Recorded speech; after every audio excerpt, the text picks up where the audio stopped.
Yeah. Hi guys! Good morning! Nandito po ngayon tayo sa Delta. Delta 1 guys. Guys, tignan po nyo guys. So, nasira na po ang mga daan dito sa Delta. Pero napakaganda pa rin. Napakalamig at napakasarap ng hanggan.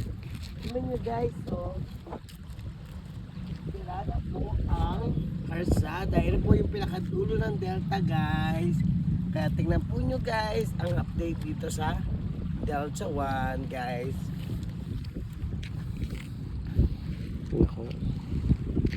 Ayan guys, oh. Ayan, ngarag na ang daan guys. Pero napakasarap dito mag-camping, magligo, mga paa.